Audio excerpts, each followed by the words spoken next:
I'd like to introduce to you someone whose name is Michele, and you could see her full bio in your packets.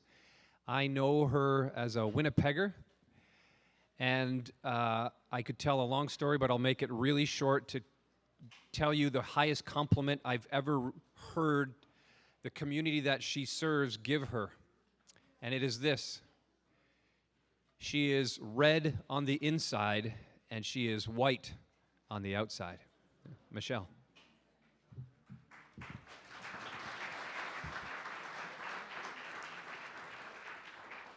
You were going to give me your Bible, Darren. I hope you'll take time later to walk by this table that I've prepared. At our center, it's always a circle, and these are the elements that we use in worship. And so I would like you to be able to see that before you leave. There was no place I could set it up so you could see it back there. We start with a match.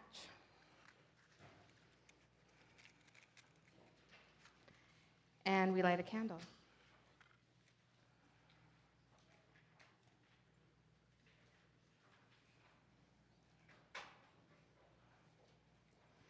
But before I get to telling you about all these things, I'll tell you a little bit about myself and how I came to be here.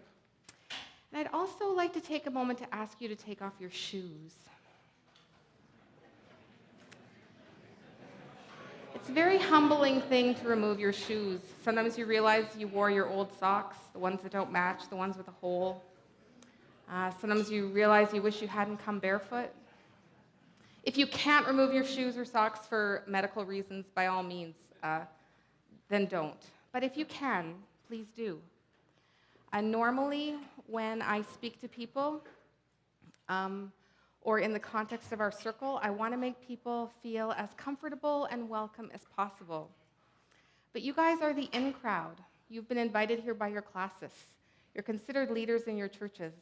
I would like you to be a little bit uncomfortable. So take off your shoes, even if you don't want to. Thank you. My story of wanting to step out of my own context actually starts when I was 16 years old. And I went to a public high school after attending a very safe elementary school where I went with basically the same group of kids from grade 1 to grade 8. We had homogenous homes, homogenous lives. If I went there, I knew whose mom knew how to cook the meat that we always ate and whose mom didn't. And my mom was actually one of the best cooks, so that was like high praise. We knew what the Dutch food was that was offered because I am of Dutch descent. And I actually started to be kind of embarrassed of that for a very long time. Because when I was 16, I was going to school, and people were telling me that I should share the love of Jesus with my friends. And I went to church one Sunday afternoon, because Sunday afternoon was when we needed to go to church. My parents were faithful twicers. And the minister said, one of the best ways we can show our community that we're committed and that we care is by all the cars in our parking lot on Sunday afternoon, because it means we care enough to go twice. And I thought, that is not going to appeal to my friends. That minister was a very kind and nice man. He's been kind to me all through life, and he has now passed on. But I will, of all the sermons he preached to me, I remember that one with tremendous clarity. He also had a beautiful way with words, and I remember once when he was describing the nativity, he said that God had strewn out the stars like diamonds on black velvet.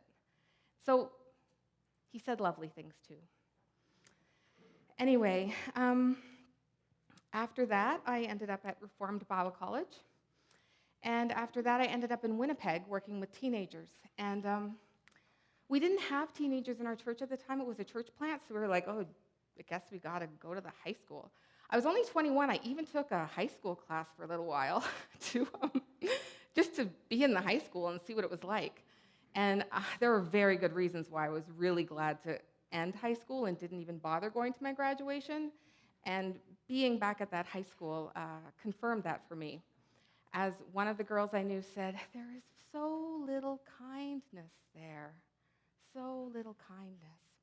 And I always remember that because kindness has become a word that I hope shapes my life, however imperfectly. Anyway, we started with teens, and I didn't realize it at the time, but half of them were Aboriginal or Métis. A good number of them had their foot in two worlds. And at the time, I didn't really realize what that meant. And we had a very safe space for people. Well, it was safe for the kids who came from high school, from difficult homes. It didn't feel safe for the kids who would start to come with their parents. That was always a bit of a challenge. But those kids found a safe place, and a lot of them started to grow. And I will never forget once taking them to some church. They used to do skits and stuff like that. And the church people there, we were going to pray before the service, and all of our teens put out their hands to pray because they had learned when you pray in a circle and you hold hands. That was the only way they knew how to pray, the way we had prayed with them. And I realized, oh my goodness, that's a scary thing. I'm a very imperfect person. Anyway, after that, we had kids, and I couldn't do youth ministry anymore, and different things happened, and I landed up at a place called Winnipeg Harvest it's like basically the warehouse for all the food banks in Winnipeg. And if you can believe it, I ran the warehouse.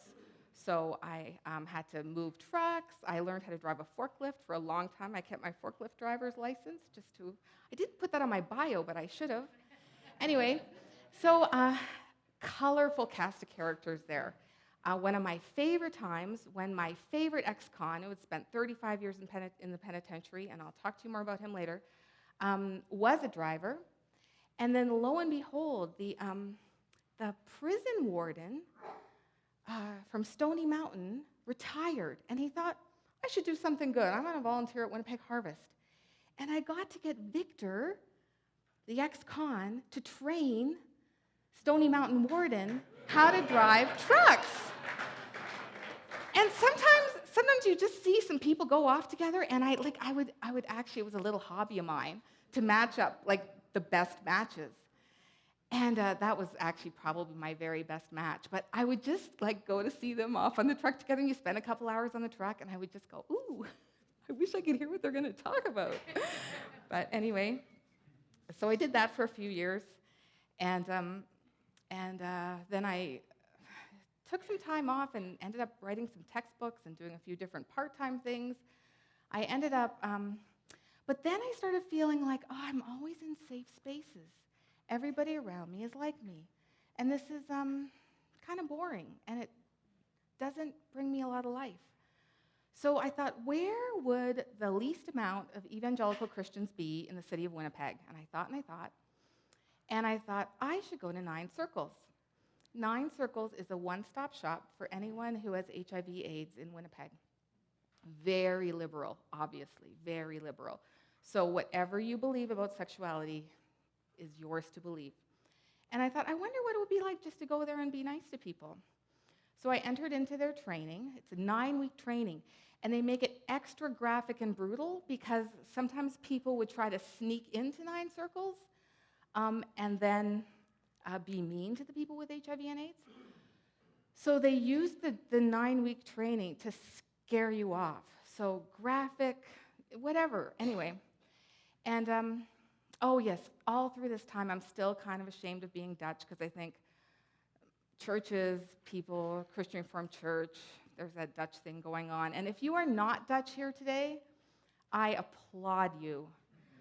I really mean that because the Mennonites are really strong in Winnipeg. And I've been in Mennonite circles, and they're making Mennonite jokes, and they're using Mennonite acronyms, and they're talking about the MBs versus the MCs. And I'm completely confused. And then on top of that, you have to know all about their food, which I think is kind of true in Dutch culture too, if you're first or second generation. Anyway, if you are not Dutch and you don't get the Dutch jokes and you think we're kind of tall weirdos, one of my best friends is Ukrainian. Whenever I say something to her that she thinks is particularly Dutch, she'll just be like, oh, that is so Dutch and so weird. Anyway, I was still a little bit ashamed of being Dutch. Well, in the training, we ended up having to tell a little bit about ourselves, and it came out that I was Dutch. Well, at 9 circles, they're like, "You're Dutch. That's so cool. Amsterdam, Holland, they're open." I was a celebrity. And I was like, "Yeah, well, my mom's an Amsterdammer, you know." And the following week, they wanted to have like Dutch Day, so I brought Dutch food, and it was the weirdest thing. And again, if you are not Dutch and you are here, we know you're in a minority, and I apologize for our unthinking, at times, ways. And if you need to put your hand up right now and say something that bugged you, please do. I would absolutely give you the floor, because we need to be more sensitive. We need to realize that we're still pretty strongly entrenched in some of our ways. Anyway. Somebody want to say something? Please do. Oh, okay.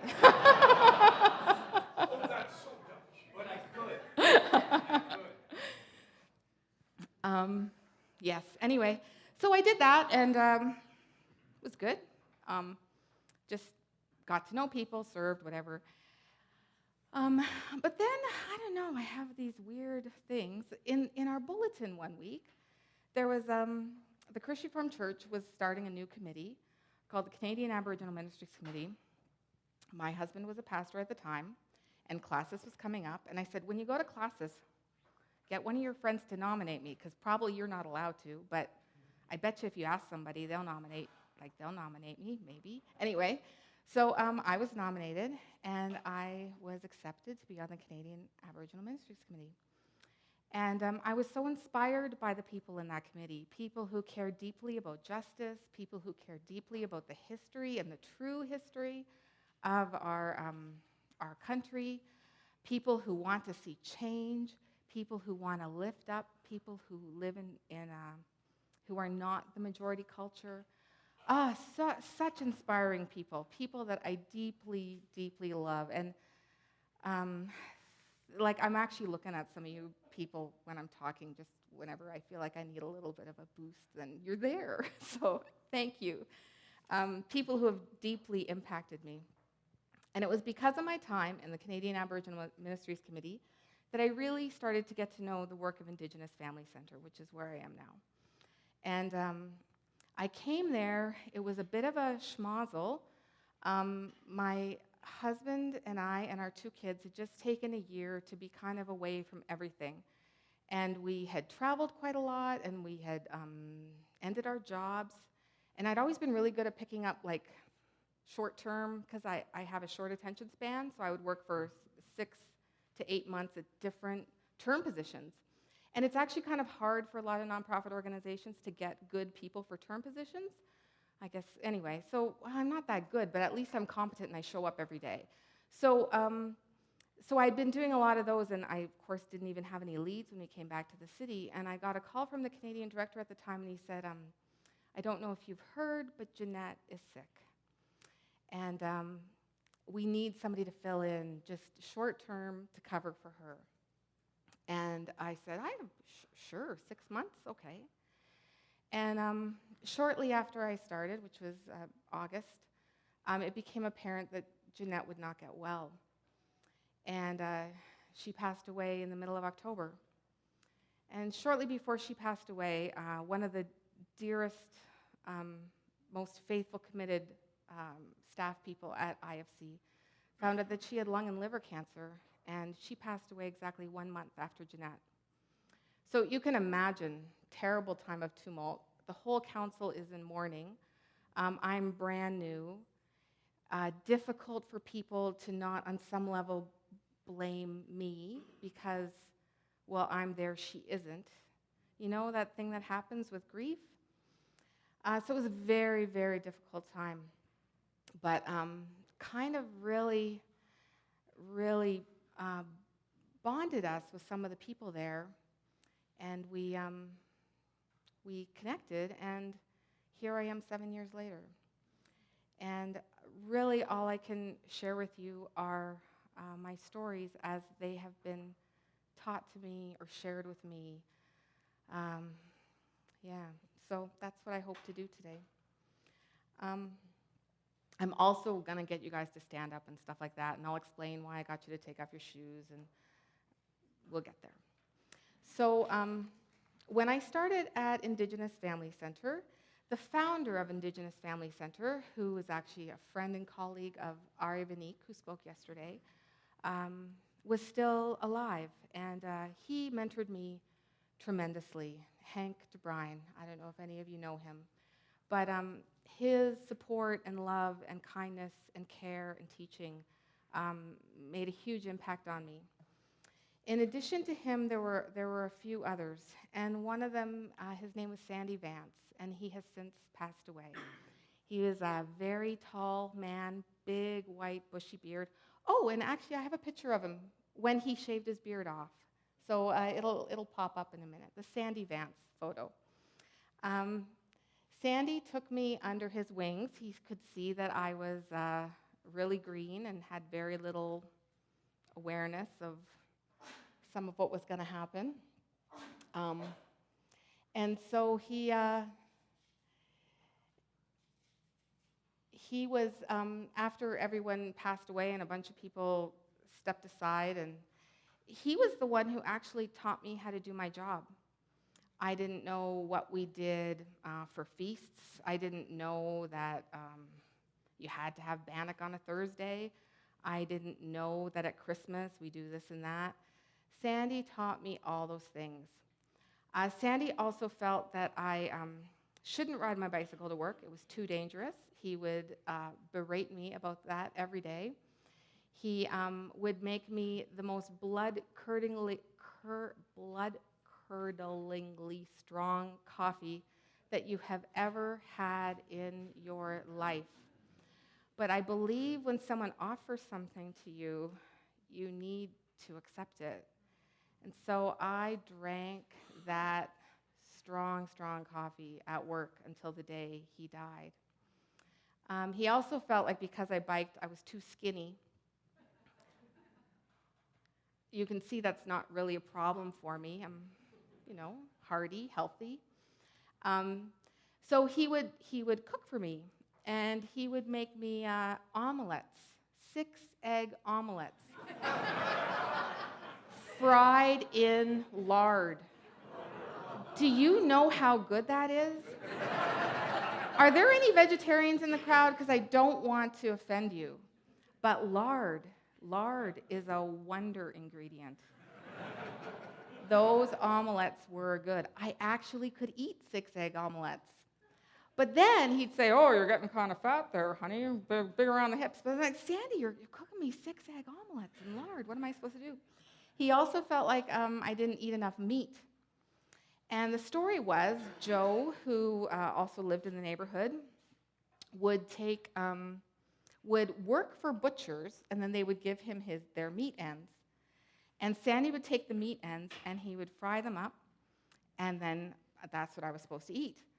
So like this mishmash of meat ends, fried up in lard, and then handed to me with his nicotine-stained fingers. I took that meat like I was taking communion. He offered that to me. A little while later, Joe, the supplier of the meat, came into the center, and he's like, "Oh, my Uncle Joe, I just don't know what to do. I'm worried about my Uncle Joe." Yeah, you know what he's doing now? He's going to the dumpsters, and he's taking meat out of them, and he's selling it to people. So, unbeknownst to me, I had been eating meat from dumpsters for months. It never made me sick. Not once did it make me sick. So, Sandy took me in. And then there was Victor. He was the one that I got to know initially at Winnipeg Harvest. Kind of dropped off the face of the earth for a long time. Victor was saved by his dogs. He spent 35 years in prison.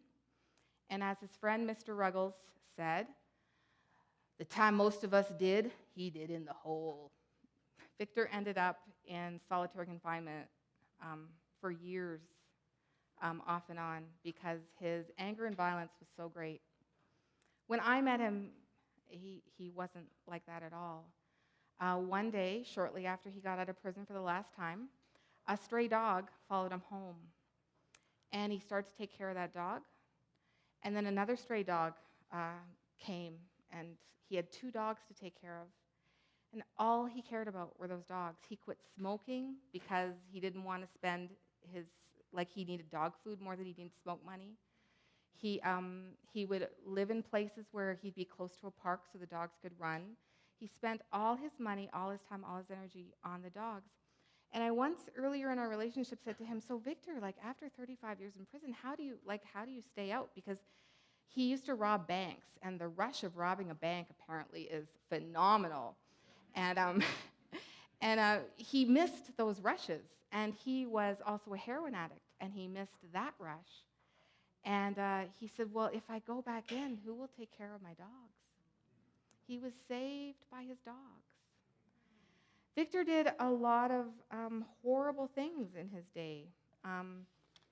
He actually he was able to write a letter to a woman that he would have scared in a bank robbery. He never killed anyone, but he threatened to. So you can imagine how traumatic that is.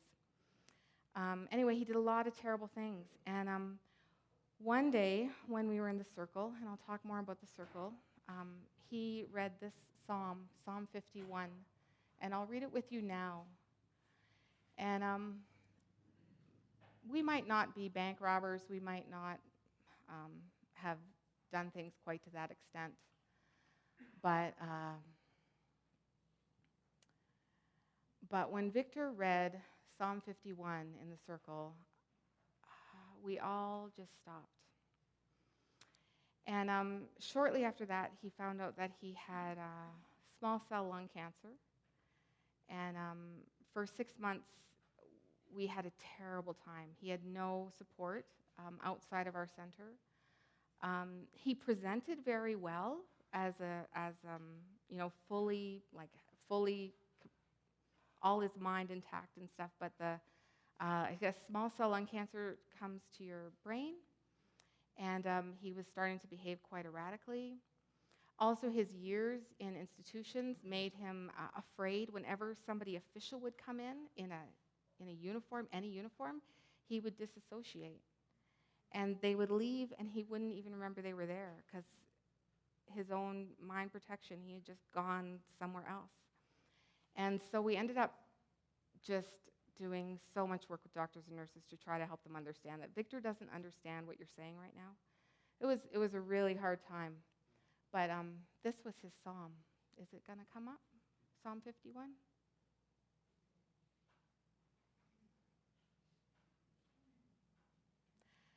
Have mercy on me, O God, according to your unfailing love, according to your great compassion. Blot out my transgressions. Wash away all my iniquity and cleanse me from my sin. For I know my transgressions, and my sin is always before me.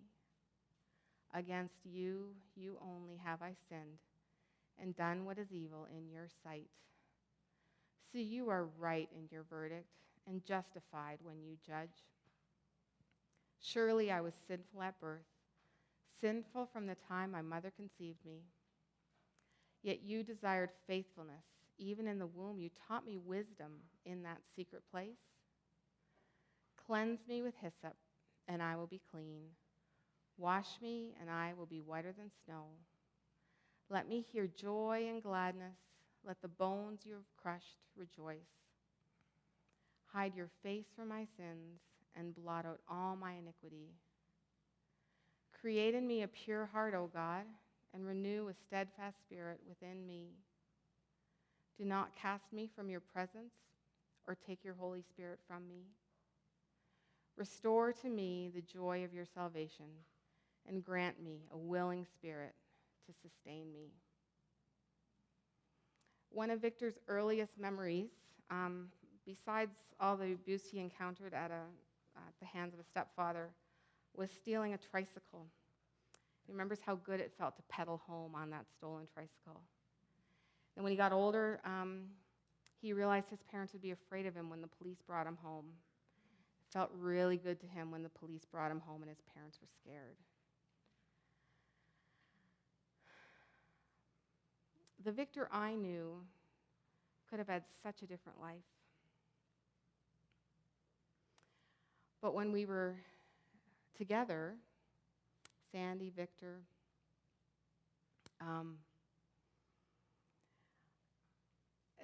these men were my fathers. They protected me. They taught me what I needed to learn.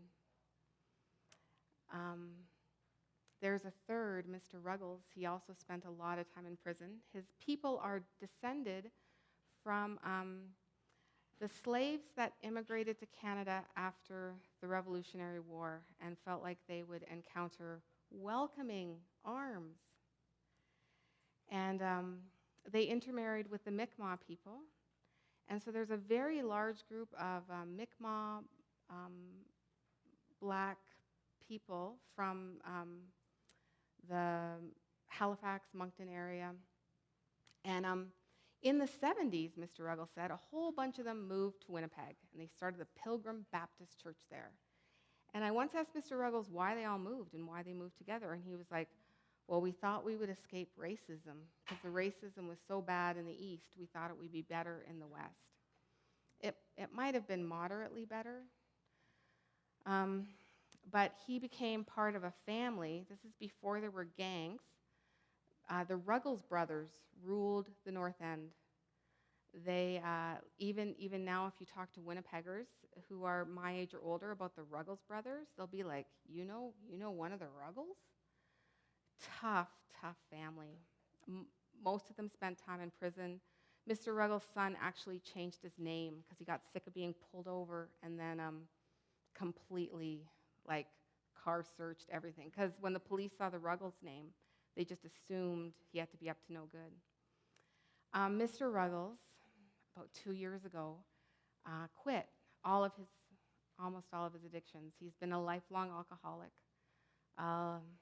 cocaine addict, and a deep believer in Jesus. If Mr. Ruggles' life had turned out any different, he'd be a Baptist preacher, and he'd be one of those fire and brimstone ones. He loves fire and brimstone. But he still smoked pot every night. And he's like, I got to get off it. I'm going to be completely clean. And I was like, Mr. Ruggles, you're 68 years old. I'm not advocating for any of you to do pot, but if you're a lifelong alcoholic and a long-term cocaine addict, I submit to you that if all you're doing is smoking a little bit of pot in the evening, it's not the worst thing that could happen. I think that's pretty healed. That's pretty free. Mr. Ruggles was determined to quit pot. And now this last year, I only see him when I go visit him because he quit pot for about 2 weeks, then went back to drinking and cocaine. And he's 68 years old. I'm like, Mr. Ruggles, your heart is not going to handle this much longer. Like, buddy. But wow, can he talk about Jesus? Can he ever talk about Jesus? They're my Father, Son, and Holy Spirit. I was trying to explain to my husband when I was talking about what I would want to share about them. How do I convey, though, that they took me in? How do I convey that I was supposed to come with ministry, with the gospel, with the message of salvation? They were my message. I was the stranger. They took me in. They fed me. They clothed me. They took care of me. And I'd like to read that passage with you now, the stranger passage. When the Son of Man comes in his glory and all the angels with him, he will sit on his glorious throne. All the nations will be gathered before him, and he will separate the people one from another, as a shepherd separates the sheep from the goats. He'll put the sheep on his right and the goats on his left. Then the king will say to those on his right, "Come, you who are blessed by my Father. Take your inheritance, the kingdom prepared for you since the creation of the world.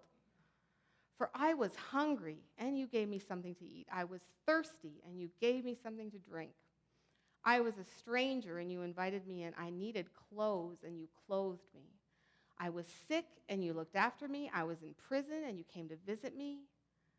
And then the righteous will answer him, Lord, when did we see you hungry and feed you, or thirsty and give you something to drink? When did we see you a stranger and invite you in, or needing clothes and clothe you? When did we see you sick or in prison and go to visit you? The king will reply, truly, I tell you, whatever you did to one of the least of these brothers or sisters, you did it for me. Then he will say to those on his left, depart from me, you who are cursed, into the eternal fire prepared for the devil and his angels. For I was hungry, and you gave me nothing. I was thirsty, and you gave me nothing. I was a stranger, and you did not invite me in. I needed clothes, and you didn't clothe me. I was sick and in prison, and you did not look after me. They will also answer, Lord, when did we see you hungry or thirsty or a stranger and needing clothes or sick or in prison and didn't help you? He'll reply, truly, I tell you, whatever you did not do for one of the least of these, you did not do for me. Then they will go away to eternal punishment, but the righteous to eternal life. Someone recently pointed out to me that passage doesn't give you one bit of wiggle room for what you actually believe. It does not talk about belief. It does not talk about what's in your head, as we heard this morning. It's not between your ears. It talks about what people did. Has nothing to do. Like, wouldn't it be nice if we could say, well, yeah, but you got to have your, we do that, don't we? Yeah, but you got to have your beliefs in line. Not according to this passage. This passage is according to how you act. And some would say, as you act, so you believe. What do you believe based on what you do each day? Would you take a dumb, clueless little white girl in to your kind of tough neighborhood and then tell people, oh, they did this. Sandy, there was a guy at our center who was bragging. He was like, I've never been in jail. My brother's in jail right now, but I've never been in jail. Just, well, the drunk tank now and then, but never been in jail. And Sandy's like, oh, yeah. So how much time did you do, Michelle? And I was like, oh, I did 2 years, but I got time off for good behavior. And the guy was just like, what? Anyway, so we let that little Michelle did time story float around for a little while. And Victor had a way of telling people, oh, yeah, she looks soft, but I worked with her over at Harvest, and if she didn't like you, and then he would just trail off ominously. And I'm sure there's people who still wonder what I do if I don't like you. I don't know, anyway. So, yeah, when we talk about ministry, when I have talked about ministry in the past, I've often thought that I need to do the clothing and the feeding and it's true. But when you are welcomed as the stranger, it is a powerful experience. And my husband said to me, isn't that just incarnation? But they're incarnate to me. I don't know what that means yet. I'm really not sure every day what that means. But I just do know that I've been a stranger and I've been welcomed in. And I've been welcomed in. There are times when we sit in the circle and I've been welcomed in by people who have been oppressed by people that look like me. And sometimes that makes me a bit of a lightning bolt for the things they need to work out. And that can be hard too. I'll talk about that more. But I'll talk about the circle now, and I do want to introduce you to the 4 directions. It means I have to turn on my phone and get out my compass because I'm always nervous. I have the worst sense of direction in the world. It's embarrassing. It's almost like a learning disability, like some people are dyslexic. I'm bad at direction. The other day, I was trying to go to my niece's house with my 5-year-old daughter, and I was typing it into my map because I was coming from a different part of the city. And Harmony said, "What are you doing, Mom?" And I said, "Oh, I'm typing in my, how to get to Alicia's house." And one of my sons inherited my sense of direction, and she's like, "Oh yeah, Micah never knows where he's going either." So, but I have my compass, and generally, actually, the front of this building is north. And so I'm going to invite you to stand up. And right before I spoke, actually, Sam Cooper, that some of you might know, said he had been reading in Ezekiel. I think he said it was Ezekiel 37, and it says, "Call to the four winds." It calls to mind the four directions. And so we do a lot of stuff with the four directions. I never picked up a drum until it was handed to me by an Indigenous person. And I can sing a lot of songs. I won't sing them unless I'm led. But another way we start our circle, and I just want to do this for you here today, is whenever a song starts, you hear 4 beats.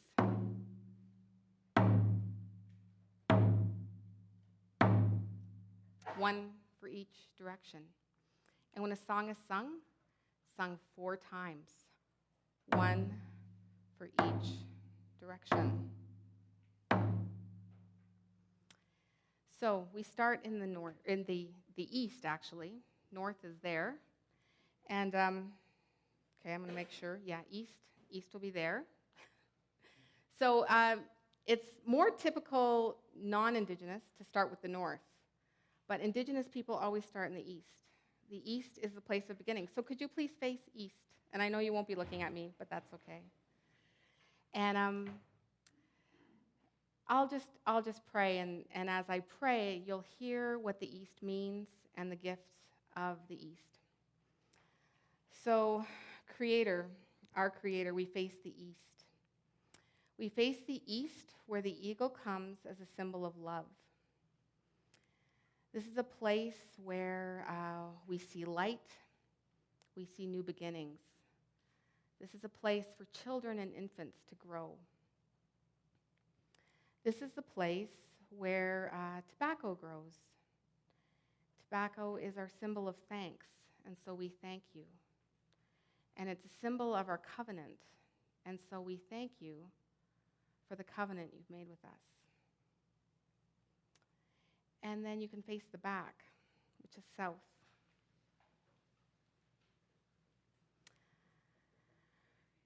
Creator, we thank you for the south, for the gifts of the south, for the strength of youth and adolescence, for purity. We thank you for sweetgrass. It smells so good. And when we braid it, it reminds us of love and kindness and honesty. Thank you for the wolf who teaches us humility, who always shares what she catches, first with her pack. And we turn towards the west. And we thank you for the west, for a time to renew our minds, for a time to be healed and cleansed. We thank you that this is the time of our maturity, our adulthood, where we have energy to help others, to help our elders, to help our youth, to help the children. We thank you for the gift, the medicine of sage, and we thank you for how it signifies cleansing to us. And finally, Lord God, we face the north, the place of snow, the time of our eldership. We thank you for the beaver who displays wisdom to us.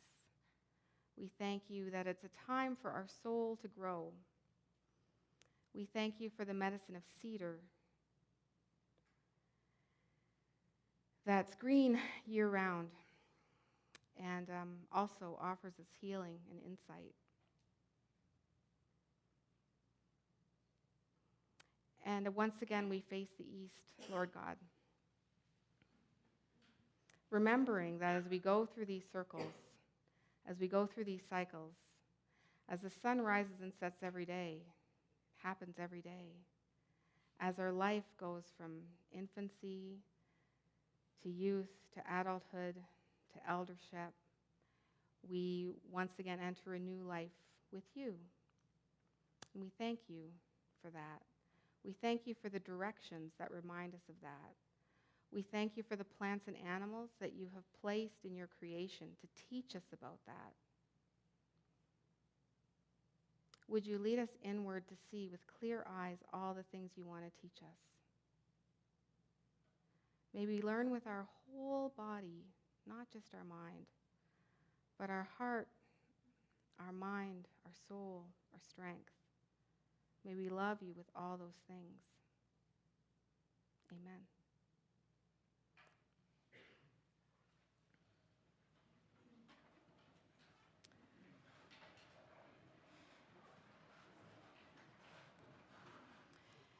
Mentioned in that prayer were some animals. In Indigenous culture, there's something called the 7 sacred teachings. I love them. It's kind of like we've been reading the love, joy, peace, patience, kindness, goodness, thank you, fruits of the Spirit. It's the indigenous fruits of the Spirit. So the 3 animals that weren't mentioned are the buffalo, which signifies respect, the turtle, which teaches us truth, and Sabe, which teaches us honesty. Sabe is on the prairies. That's Bigfoot.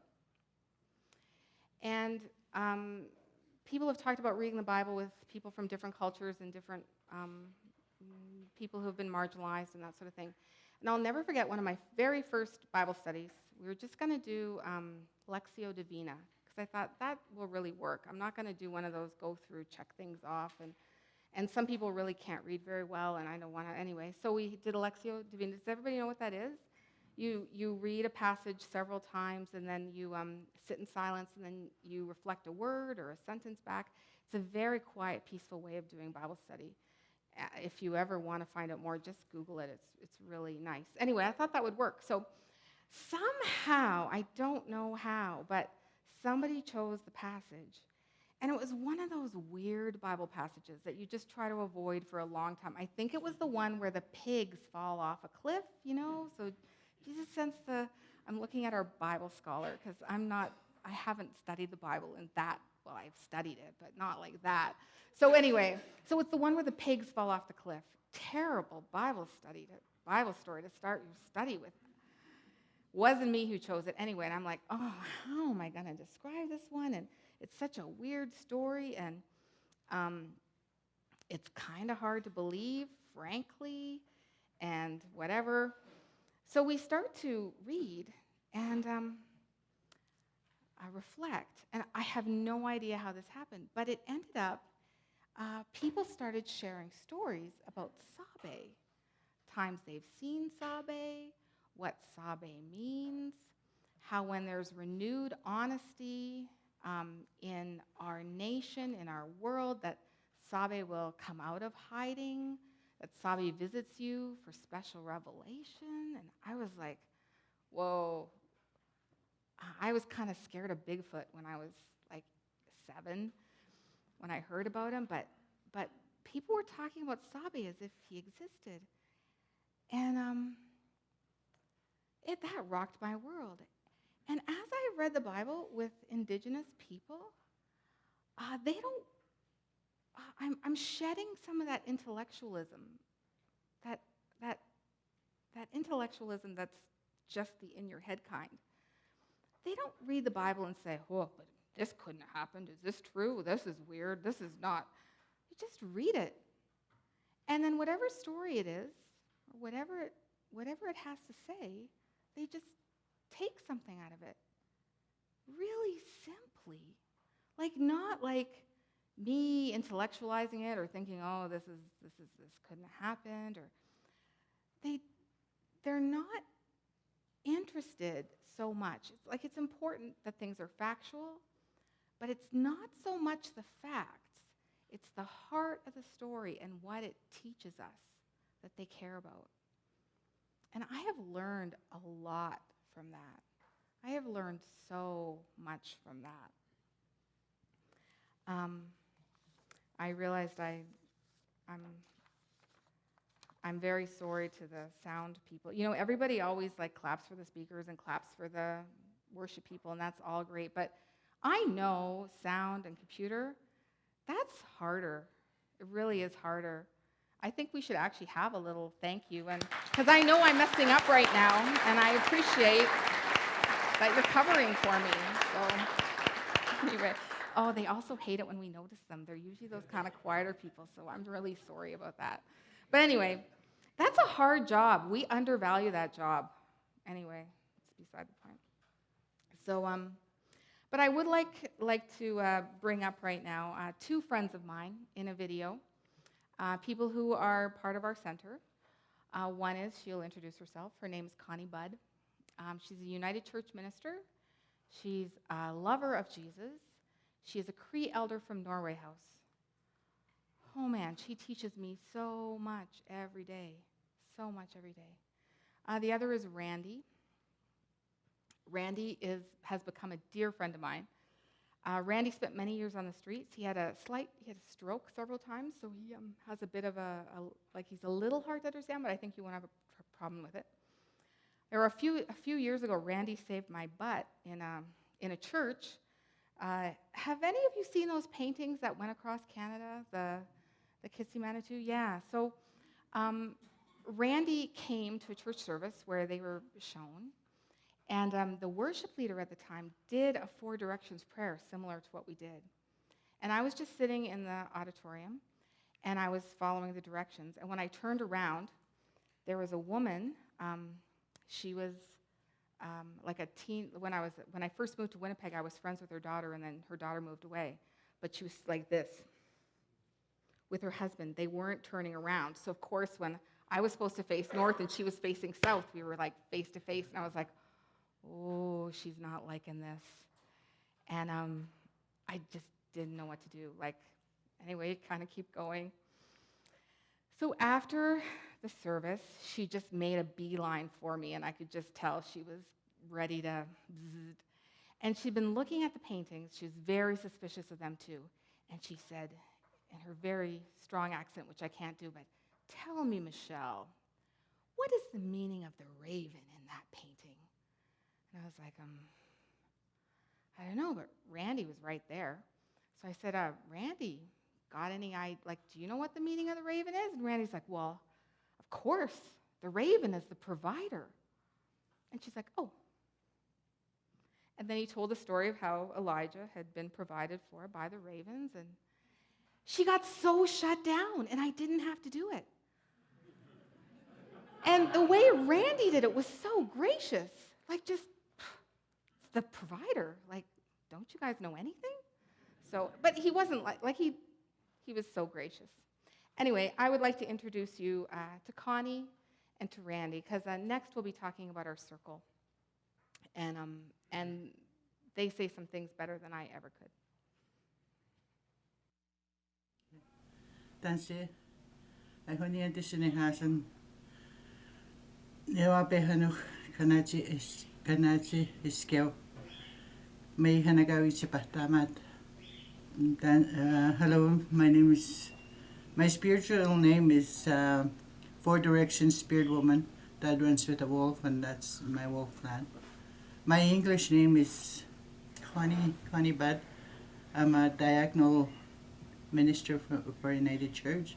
I'm from Norway House. I'm a Cree elder, and I'm a mother of 4, a grandmother of 21, and 9 great grandchildren.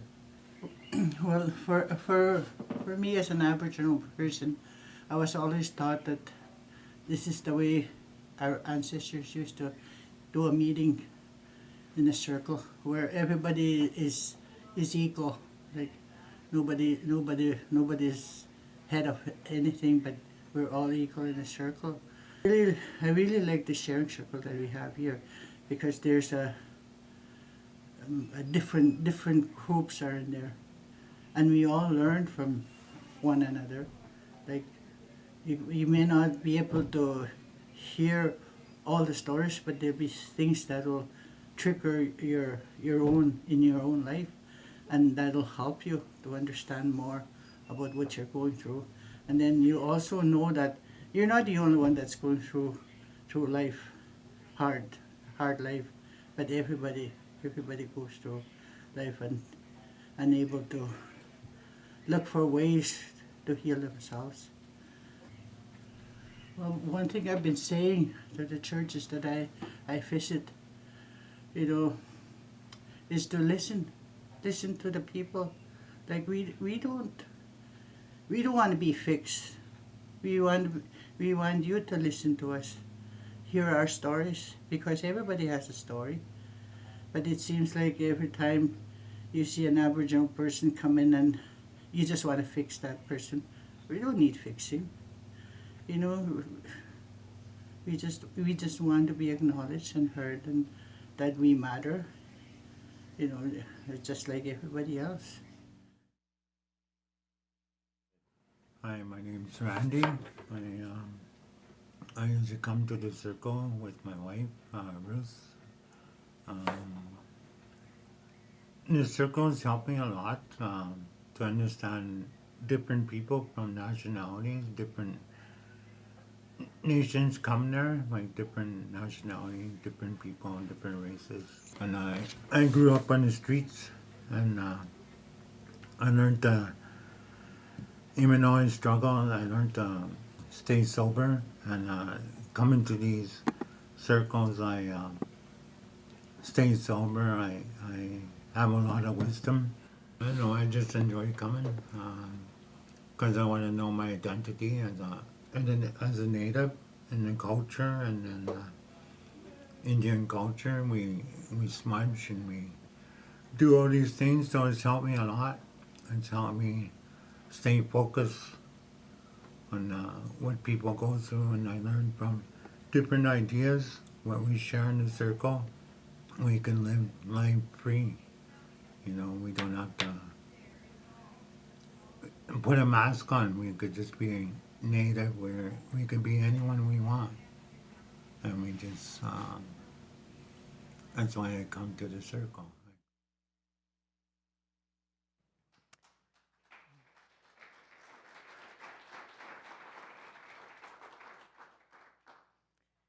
You would have a way better time if you came to a circle all by yourself and sat in it than you would with me speaking with you. But what I'm going to try to do is tempt you to go to a circle sometime. There's nothing like it. And like I said, I wanted you to walk down here later and see what we have here. I'll start with my feather, which I was given as an incredible honor. The eagle is a symbol of love, so to hold an eagle feather means you're holding in your hands a symbol of God's love. In the course of a sharing circle, if you're holding an eagle feather, it means you're the only one who's allowed to speak. No one is allowed to talk while you're talking. And when the next person gets the feather, they're not allowed to tell you what you should do. All they can do is share their story. Imagine with me for a moment if you took an eagle feather to your council meetings, to your deacon meetings, to your congregational meetings, and you sat in a circle and everyone had an equal voice and only the person holding the feather could speak. How about synod? Synod. The problem with those of us who are entrenched in Western civilization is that we think it's not practical use of time, or it takes too long. It does take long sometimes. And sometimes somebody gets the feather and I think, uh-oh. Because sometimes someone will speak for half an hour, 45 minutes. I think it's why we always have a feast after the circle. You almost can't have a circle without a feast. So halfway through the circle, everybody's smelling the food, everybody wants to eat. And it kind of, even if you really want to talk for 45 minutes, the smell of the soup pulls you along. So anyway, this is the feather that I was given. And yeah, so sometimes instead of a feather, we use a rock. A grandfather, they're called. And a friend of mine told me a wonderful story about rocks once, and I'll share just a little bit of you. It was after humankind was created, and all the animals came to God, Creator, because they were like, oh man, you created these weak little beings. They need our help. So the trees said, oh, Creator, would you please let these human beings use us? They can use us for their homes. They can use us for their fire to keep them. Look, they're cold. Whatever we can offer them, Creator, please let us offer them. They can eat fruit off our branches. We'll house the animals for them. Please, Creator, let us be used. Creator said, sure, thank you, trees. Be used by humans. And then the animals were like, oh, Creator, wow, these humans, they're naked, they're cold. What's going to shelter them?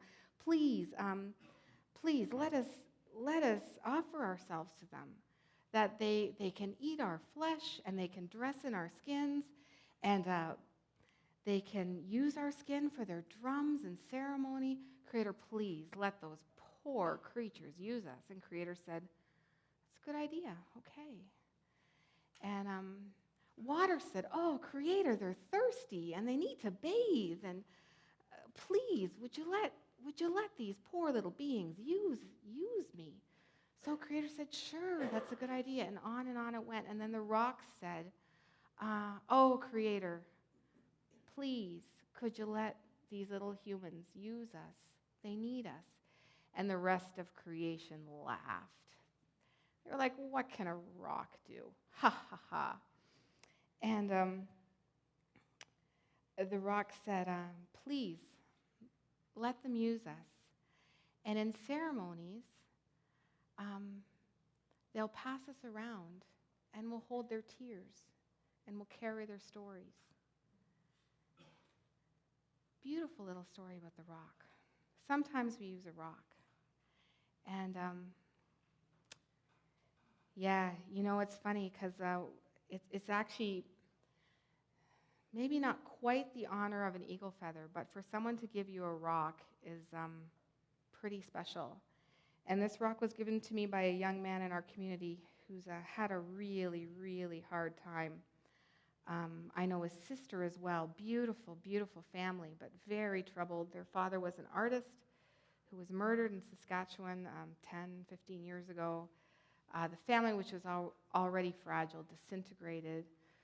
The kids were working the streets by the time they were 13 or 15. Riel is just a little bit older than my sons.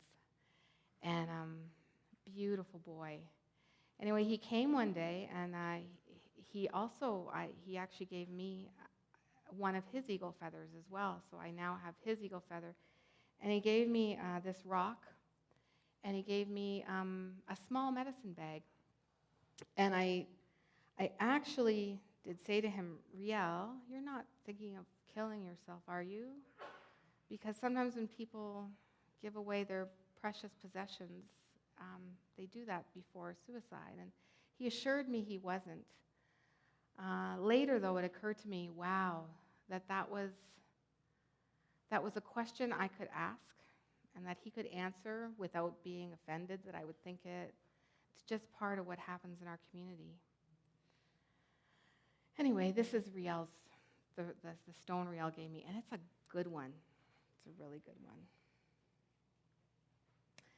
In our sharing circle, we always have a Bible on the table, and I borrowed Darren's Bible because I travel with the Bible on Bible Gateway, and it's not the same. Sometimes people pick it up and find a passage. We always have passages that we've chosen beforehand that we print out. So, and then we have the drum, and it's interesting to me when I first came. The songs all sounded the same, and I didn't know one song from another. I know a lot of songs now, and it's amazing how just allowing yourself to familiarize and just being open to hearing make something that was not familiar, familiar. And I can tell you why when Europeans came to North America, why they outlawed the powwow drum. It's because they were scared of it. Have you ever been at a powwow? Anybody here been to a powwow? You hear that drum, you see the dancing, you hear the songs, there's power there. And I think they were scared. I think they were just plain old scared, and they didn't understand it. And that's another thing I want to say. There are lots of things we don't understand. And a few months ago, somebody came to my center, sometimes because there are a lot of Mennonites in Winnipeg, they come through for whatever, and they were asking me some questions, and I said, there is a lot more mystery and a lot less certainty in my life when it comes to God these days. Far more mystery. But just because you don't understand something doesn't make it wrong. I think we think, oh, I don't understand that. That doesn't make logical sense. I don't know. And then we get nervous. We think it must be wrong because we can't understand it. God himself asks in Job, who laid the foundations of the earth? You think you can figure me out? You'll never figure me out. We understand so little. And so if being with people who do not look like you and who do not practice faith the way you do makes you uncomfortable, that is okay. Let yourself enter into mystery. God is not going to lead you down some crazy path. Trust that the Spirit is working and that the Spirit will guide you. In our circle, I brought a turtle rattle, and I am told that on every turtle, or tortoise, I guess, no, it's turtle, there are 13 segments in every single turtle shell you will ever find. 13 segments. And each segment stands for a moon. And in our circle, we take our teachings, instead of following the church calendar, we follow the moon calendar. And that is something that has revolutionized my life.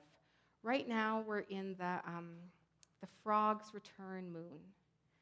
And where was I the other day? By a field. We were together with Harmony. Anyway, we were with our daughter. Somewhere there was a field. Oh, it was by a new subdivision, so then there's still some field left. And we heard the frogs singing away. This is the time of frog's return moon. And frogs, so the teachings associated with a frog's return moon is all about change and metamorphosis and small beginnings and new life and new experiences. In the fall, for instance, there's a moon. It's the duck's fly. Some call it the leaves fall moon. So that is a time of letting go, of shedding the things that you need to let go of. Because you know what? You're entering into winter. And winter has the hungry moon. And that's a moon of getting small and kind of hunkering down. And there's also in that time, the extra moon almost is the Great Spirit moon, and that's the one right around Christmas. Time to focus on Creator, the things that Creator would teach you. I love the strawberry moon. The strawberry moon, the direct translation from Ojibwe is heartberry. So the strawberry moon is all about matters of the heart. The raspberry moon follows it, and raspberries are sweet, but you got to get through the thorns. It's about pushing through those difficult things, being careful as you pick. Anyway. And then I have berries. No one will actually tell me exactly why we don't always have berries at our center, but whenever there's a feast, we have berries. I think, honestly, it's because in a culture, in a time when there was no candy, no sugar, maple and berries, maple syrup berries, that was the only candy people had. And so very precious, thoroughly enjoyed treat. So I'm trying to share with you some of the things for me that I have loved about Indigenous culture. Because so often when people find out where I work, they're like, oh yeah, that must be really tough, huh? There is a lot of brokenness, but there is so much beauty as well. And if I may speak to brokenness just for a minute, Sylvia mentioned the story of the Good Samaritan yesterday, and it called to mind my mentor, Hank, who said, and he was dying in his last years. He had cancer when I started as well, but he's like, well, without death, there's no resurrection. Without wounds, there's no healing. And we were reading the story of the Good Samaritan one day, and I'd always read it like, oh, maybe I'm the priest, maybe I'm the Levite, always scurrying along, I'm busy with my own stuff, I don't stop enough. And then it occurred to me, what if I'm the guy on the side of the road? And I think I am, actually. I'm the guy on the side of the road that somebody has to pick up. And at my center, a lot of people have scars all over their body. And if they didn't get them accidentally, they've put them there on purpose as an expression of pain. I have very few scars on the outside. And I've had a pretty sheltered, beloved life, even on the inside. I've never been beaten by a man. I always have had a place to stay. I've never worried about whether I would have food or not. I have a car. We have a car. It's a 2004 Hyundai Elantra. And one of our sons, I think he has a depth perception thing. So it's got more dents than it should. And it doesn't look so good anymore. But in my neighborhood where I work, I have a car. It's kind of embarrassing to have a car sometimes. And so whenever we talk about buying a new car, and I know we need to at some point in time, I'm like, well, I want to just keep driving the Elantra because I don't know. More mystery, less certainty. I think I need to start to finish. And as I begin to finish, I would like to pass around these 3 bowls of tobacco.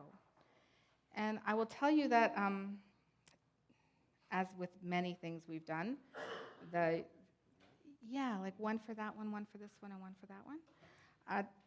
I'm going to ask you to take just a tiny pinch, and I'll explain why. Just tiny pinch, doesn't have to be a big pinch. And it's going to get on your fingers, it's going to get a little bit messy. It's going to smell like tobacco. Tobacco has changed. One of the beautiful things about tobacco, and I mentioned it in my prayer, and I don't know if you caught it, but someone I know called it's the currency of thanks. You give tobacco as a thank you. You also give it as a covenant. So if I ask you to do something, when I ask someone to drum at a circle and I pass them tobacco, it's a covenant that I've passed them tobacco, and they're going to do what I asked if they accept the tobacco. It's their choice to not accept it, but if they accept the tobacco, they've said, yes, I'm going to do that for you. And when people pray, I know so many people who will say, oh, I took my tobacco and I put it out this morning and I prayed to Creator and I thanked Him because I woke up another day. I hear that all the time. I thank Creator because I woke up to see a new day. Thankfulness. I could go on about thankfulness. I know a woman, diabetic, sniffs, lost both her lower legs because of circulation. And she came in one day and I said, oh, you lost your legs. I'm so sorry. And she said, well, but they kept my knees. They kept my knees, Michelle, so I'm going to get prosthetics. I'm going to be able to walk again. Would you respond like that? I wouldn't. I was humbled and astounded by her ability to be thankful. So tobacco is a currency of thanks. And as we finish, I'll just let you leave with your tobacco. I can't remember what's happening right after this. I'll let people know that. Yeah, okay. Oh, coffee. So you can either hold it, you put it in your pocket, pull it out another time, but just leave it somewhere. And when you leave it somewhere, say a prayer. Be reminded of thankfulness. It's time for, let it be an expression of your covenant with your Creator. Or pass it to someone that you need to pass it to. A little while ago, somebody said to me, why don't we think of racism not as a series of individual acts or comments, but as a system? Because if you ask any of us here, are you racist? We're all going to say, no, I'm not racist. I don't think I'm better than anybody else. I'm not, But we live in a system that has created a great divide. I think we can all agree on that. And the great divide is sometimes when I'm at work and I learn something new, I feel like I'm back in the Matrix and I've taken the wrong color pill. Because when people say, oh, we don't have a racist system, Canada loves everybody, I can say things, I just tell stories mostly, and I'll finish up with a few stories. I have two sons, 22 and 20, lovely young men. They have never been pulled over by the police. They've never been questioned by the police. They've ran down the street and never been stopped, nothing.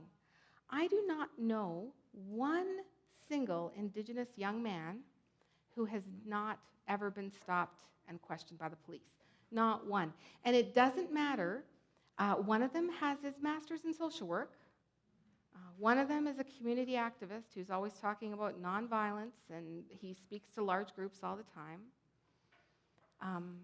My own coworker, she's moved to another place now, quite a small woman, had a car full of kids. She's got a bunch of kids. Her brother was with her, driving. Police just pulled her over. Where are you going, ma'am? We'll follow you home. Just like, has that ever happened to any of you who are white? No. It astounds me, actually, when I look at my sons, when I see the lives the young Indigenous men in my neighborhood live. Very different, very different way of going into a store and being welcomed or not welcomed. I know a story of a teacher who teaches at the Indigenous high school close by her center. She takes her kids to chapters once a year to pick out a book. And she wrote an amazing little essay about what it's like to go with 6 to 8 Indigenous kids to chapters. And also the books they chose, which ranged from Shakespeare to some crime novel.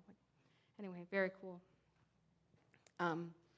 Cab drivers. Oh, that's a bad one. I love taking cabs. Does anybody here cab? Ooh, like you get into a warm car when it's the middle of winter and they just show up, and I love cabs. Anyway, Indigenous women do not love cabs. That's another thing. I have never been propositioned by a taxi driver, not once. I do not know one single Indigenous woman in my neighborhood, whether she is like working as a nurse or working at my center or working on the streets. Every single one has been propositioned by a cab driver. Want a free ride? Give me a blowjob. True story. It's ugly. And yeah, it's ugly. I went to the police station to make a report with a young Aboriginal man a little while ago, and we walked in at the same time, and I sat down because basically I was just the driver.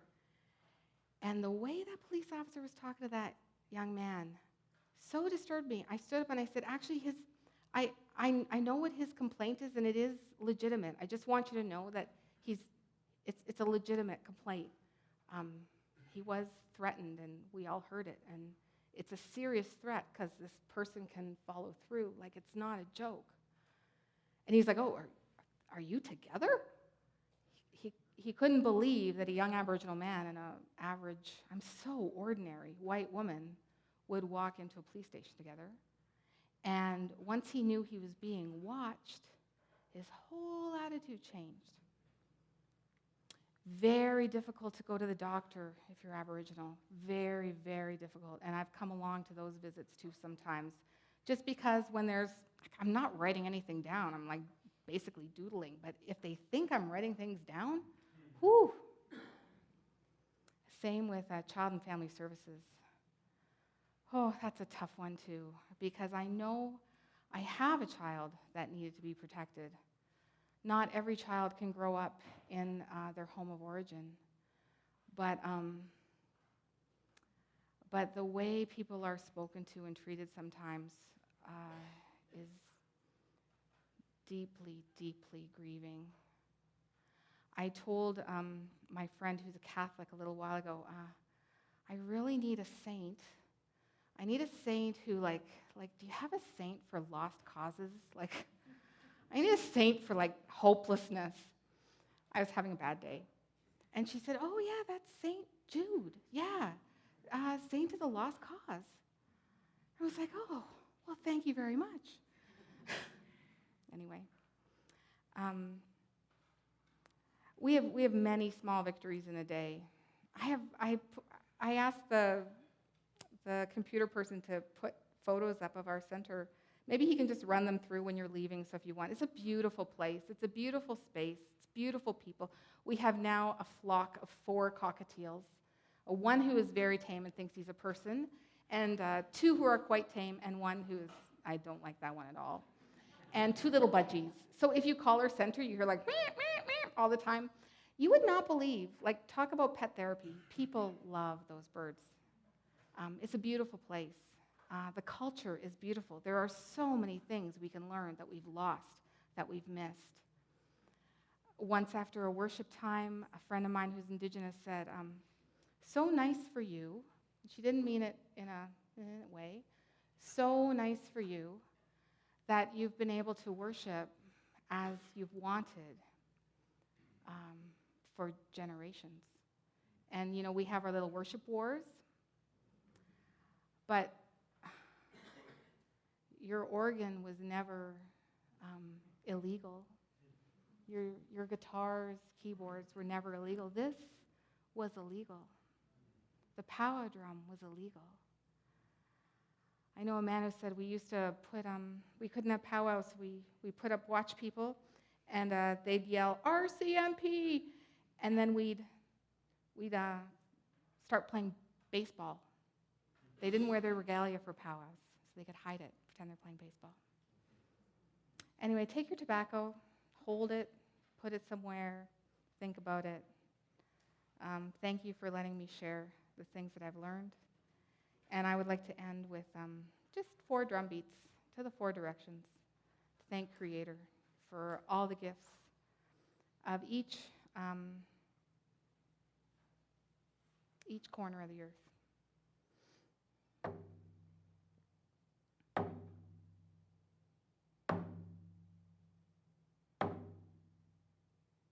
Which?